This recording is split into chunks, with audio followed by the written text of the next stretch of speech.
배종찬의 정치로 순서입니다. 국민의힘 차기 당대표를 선출하는 전당대회는 7월 말이 유력하다는 전망이 나오는 가운데 한동훈 전 비대위원장이 공개 행보에 나서면서 전당대회 출마 가능성이 높다는 관측이 제기되고 있습니다.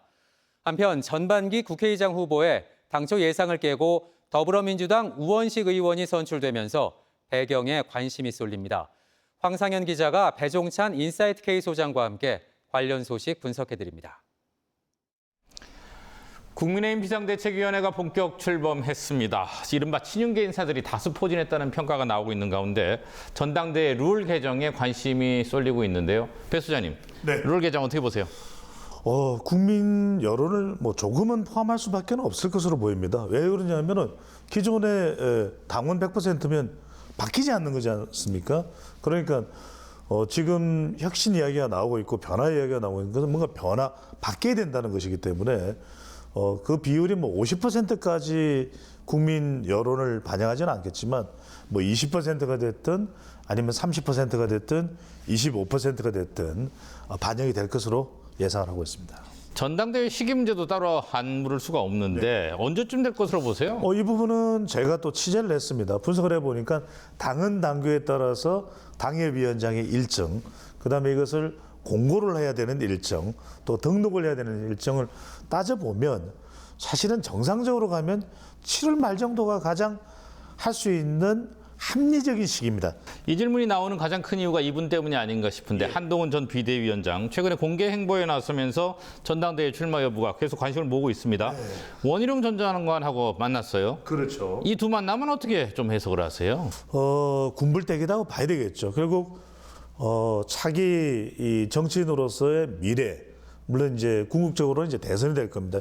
지금도 장안의 화제가 되고 있는 것은 당노현예입니다. 당노현예.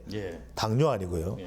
당노현예라는 것은 당위적으로는 노지만 현실적으로는 예스다. 도서관에도 나타나고 셀카도 찍고 노출되는 모습을 보면 현실적으로는 한동훈 전 위원장이 등장할 가능성이 매우 높을 것으로 보입니다. 그래서 당노현예가 되고 있습니다. 당노현예를 말씀하셨는데 자 그렇다면 한동훈 전 위원장이 나선다, 전당대회에 나선다고 되면 판세는 어떻게 될 것으로 보십니까? 한 전 위원장이 당원 100%가 되든지 아니면은 국민 여론이 포함되는 전당대 룰이 변경되는 형태가 되든 매우 유력하다고 봐야 되죠. 왜냐하면 윤석열 대통령이 지금 특검이나 또는 김건희 여사 이런 부담이 있는 가운데 전당대회까지 영향력을 투입하고 있다. 그러면 더 걷잡을 수 없는 부담이 될 수밖에 없습니다.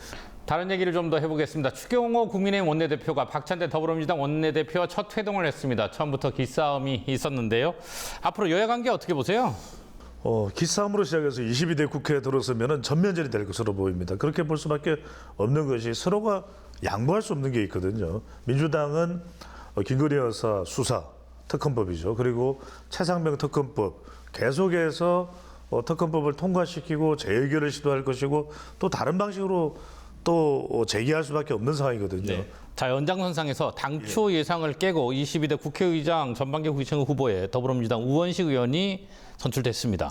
추미애 당선을 꺾었어요. 이 결과 어떻게 평가하세요? 정말 이변입니다. 깜짝 놀랐습니다. 왜 그러냐면은 당연히 이 박찬대 원내대표까지 나서서 조정을 했지 않습니까? 결과를 분석해 보면 이런 이변이 나온 것은 바로 이제 추미애 당선이 국회의장이 될 경우에 예측 불가.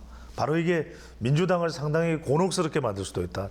자칫 문재인 정부 때의 추윤 갈등이 추윤 대처로 번지면 윤석열 대통령이 오히려 돌파구를 추 의장과의 관계에서 찾게 되는 상황이 오게 되면 오히려 정치적 반사이익을 윤 대통령이나 국민의힘이 가져가 버릴 수도 있거든. 네, 오늘 여기까지 듣겠습니다. 고맙습니다.